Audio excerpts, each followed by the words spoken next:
Setelah kita pahami ketiga terminologi tadi, maka akhirnya kita akan bisa gunakan untuk menghitung atau menentukan status dari project, apakah dia baik dari sisi biaya atau anggaran, apakah dia baik dari sisi jadwal. Bagaimana cara melakukannya? Sangat sederhana. Karena kita punya satu variabel baru yang dikenalkan di sini, yaitu variabel BCWP, maka kita akan gunakan variabel BCWP ini untuk menghitung atau menentukan status project terkait budget maupun terkait dengan schedule. Jadi yang pertama, dan nanti mahasiswa akan bisa dengan mudah memahami konsepnya, coba kita bandingkan BCWP terhadap BCWS. Ini adalah tipe 1. Analisis tipe 1 yaitu mencoba membandingkan BCWP dengan BCWS. Saat kita membandingkan sesuatu, biasanya kita fokus pada hal yang beda di antara dua yang kita bandingkan itu. Contoh, kalau mau beli mobil, ada dua alternatif.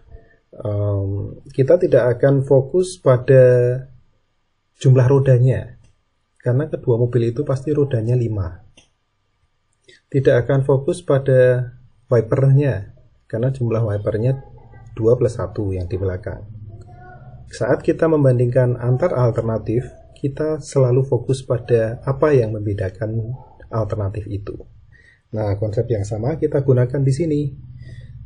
Saat kita punya dua variabel, BCWP dan BCWS, kita akan bisa dengan mudah melihat bahwa bagian BC-nya itu sama. Oke?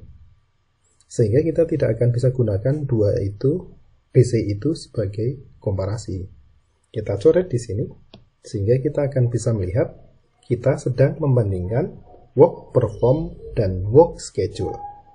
Artinya kita sedang mengevaluasi apa?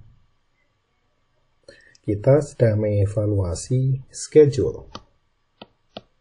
Kenapa? Karena kita sedang membandingkan pekerjaan yang benar-benar sudah dilaksanakan dengan pekerjaan yang direncanakan. Sehingga kita sedang membicarakan indikator jadwal.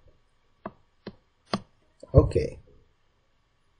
BCWP, BCWS, yang sama adalah budgeted cost-nya. Kenapa akhirnya kita bisa membandingkan antara yang sudah dilaksanakan dan direncanakan? Karena kita sudah menggunakan unit yang sama. Kedua variabel ini menggunakan unit yaitu berbasis budgeted cost. Sehingga tidak akan ada kesalahan interpretasi di dalamnya. Jadwal yang dilaksanakan juga direfleksikan dengan budgeted cost. Pekerjaan yang direncanakan juga direfleksikan dengan budgeted cost. Sehingga begitu kita komparasi head to head, interpretasinya tunggal, yaitu kinerja dari sisi waktu atau schedule. Ini tipe 1. Untuk tipe 2, kita tetap menggunakan BCWP. Tapi kali ini BCWP akan kita komparasi tidak dengan BCWS, tetapi dengan ACWP. Oke. Dan karena kita komparasi dua variabel, fokus pada yang berbeda. Di sini kesamaannya adalah sama-sama membicarakan work performed, pekerjaan yang sudah terlaksana. Sehingga yang berbeda adalah tentang biaya yang dianggarkan dengan biaya yang real sudah dikeluarkan atau digunakan. Karenanya, saat kita komparasi dua ini, kita bicara tentang kinerja budget atau kinerja biaya, cost. Nah, dengan cara ini Tidak akan terjadi multi interpretasi karena cost sudah dikomparasi dengan baik dengan refleksi unit yang sama-sama terkait dengan work perform. Budget yang dianggarkan, biaya yang dianggarkan juga direfleksikan untuk pekerjaan yang sudah terlaksana. Biaya real yang digunakan juga merefleksikan pekerjaan yang sudah terlaksana, sehingga apple to apple. Untuk dua ini kita sudah mendapatkannya. Inilah prinsip utama dari N-value analysis. Kita membandingkan variabel dengan N-value. Akan ada dua indikator. Indikator pertama terkait dengan schedule.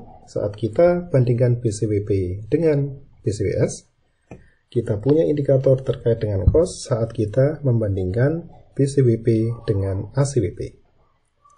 Dengan cara seperti ini, maka hasil dan interpretasinya nanti single, tidak terjadi multi-interpretasi.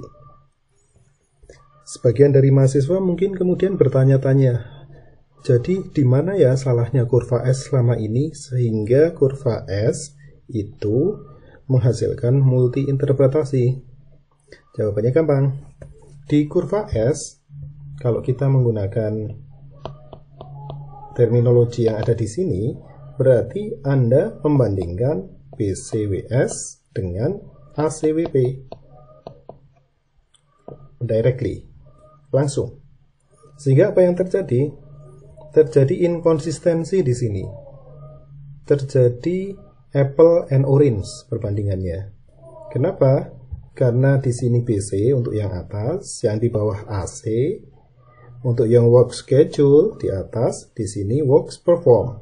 Begitu dua ini dibandingkan, Anda secara tidak langsung sebenarnya membandingkan apple and orange. Karena tidak ada unit yang sama di antara dua ini. Karenanya hasilnya menjadi membingungkan atau multi-interpretatif. Itulah rahasia kelemahan di kurva S yang original.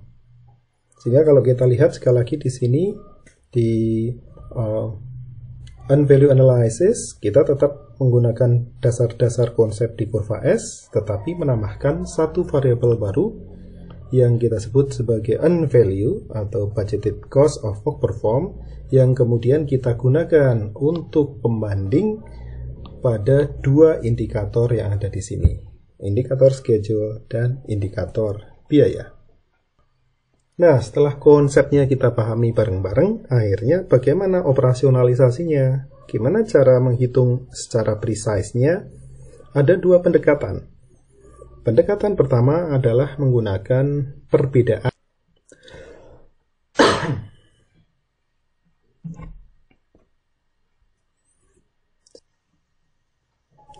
Oke, jadi untuk BCWP juga sama konsepnya, yaitu varian sama dengan 0 atau lebih besar dari 0 atau lebih kecil dari 0, dan Anda saya minta untuk mencoba exercising gitu ya, mana yang baik, mana yang jelek di antara tiga skenario tersebut. Tapi sebagai rule of thumb, kalau kita menggunakan variance, saat Anda ngobrol-ngobrol tadi ya dengan teman project manager atau teman project manager yang lain di kantin, kalau variannya itu positif, itu berarti kabar baik. Kalau negatif sebaliknya. Kenapa? Karena positif artinya BCWP lebih besar. Entah terhadap BCWS atau ACWP. Jadi kabar baik, makan-makan, ditraktir. Ngomong-ngomong, kalau sekarang memang kondisi positif itu nggak selalu menyenangkan, terutama kalau positif tesnya artinya isolasi dan sebagainya. Tapi anyway, ini cerita yang berbeda. Salah satu kelemahan dari penggunaan variance pada saat kita menggunakan EVA adalah karena kita tidak akan mendapatkan sense besarnya atau baiknya atau buruknya sebuah nilai. Tidak ada sense-nya. Karena nilainya tidak relatif terhadap sebuah angka rujukan. Artinya misalkan kalau BCWP sama dengan 50 juta di proyek saya, dengan BCWP 100 juta, bukan BCWP ya. Kalau schedule varian saya 50 juta positif, sementara teman saya yang project manager satunya bilang punya dia projectnya adalah schedule varian 100 juta positif, saya 50, dia 100. Apa artinya? Apakah punya dia lebih baik dari saya? Belum tentu, karena bisa jadi dia plus 100 juta dari sebuah nilai yang miliaran. Proyeknya jauh lebih besar dari punya saya. Yang punya saya yang 50 juta hanya untuk basis yang setengah miliaran anggaran totalnya. Sehingga susah untuk menggunakan varian saat kita ingin komparasi satu dengan yang lain. Itu salah satu kelemahan kalau kita menggunakan varian dalam unvalue analysis. Karenanya ada alternatif lain untuk unvalue analysis, kita tidak menggunakan variance. Kita menggunakan rasio. Ya, jadi rasio. Sebagai contoh, untuk tipe 1 schedule, kita tidak menggunakan ini kurangi ini, tetapi kita menggunakan perbandingan antara BCWP dan BCWS. Konsepnya masih sama ya guys dengan yang sebelumnya. Bedanya kalau yang sebelumnya dikurangi, sekarang dibagi. Nah, karena ini kaitannya dengan schedule, maka kita kasih S. Di belakangnya biasanya pakai P dan I. Schedule Performance Index. Nah, kita pakai rasio. Kemudian yang kedua, kita akan punya tetap BCWP selalu di atas dengan ACWP. Maka kita punya Cost Performance Index, SPI dan CPI. Nah, inilah indeks yang jauh lebih populer lah, bisa dibilang begitu, untuk para praktisi di lapangan. Seperti halnya tadi, kita akan punya 3 threshold. SPI sama dengan 1, itu artinya on schedule, lebih dari 1 dan kurang dari 1. CPI juga sama, kurang dari 1, sama dengan 1 dan lebih besar dari 1. Nah, sekarang Anda sudah bisa ngedong kalau ikut-ikut denger di kantin ada 2 orang project manager ngomongin bahasa planet SPI CPI. Sudah bisa paham kenapa kalau SPI-nya 1,2 dia akan traktir teman-temannya. Dan kalau CPI-nya juga di atas 1, itu artinya berita baik. Nah, berbeda dengan kurva S, akhirnya kita bisa lihat kenapa yang sekarang menjadi lebih akurat. Karena secara eksplisit, akhirnya kita sudah bisa memisah antara indikator kinerja yang terkait dengan schedule dengan yang terkait cost. Sehingga pada akhirnya nanti kita akan temukan sebuah proyek yang dari sisi budget bagus, tapi dari sisi schedule bagus. Good. Tapi di project lain bisa jadi dua-duanya jelek. Di project yang lain lagi salah satunya baik, satunya lagi jelek. Mereka secara eksplisit sudah direfleksikan oleh indikator yang berbeda berkat inclusion atau pengenalan satu konsep baru, yaitu unvalue.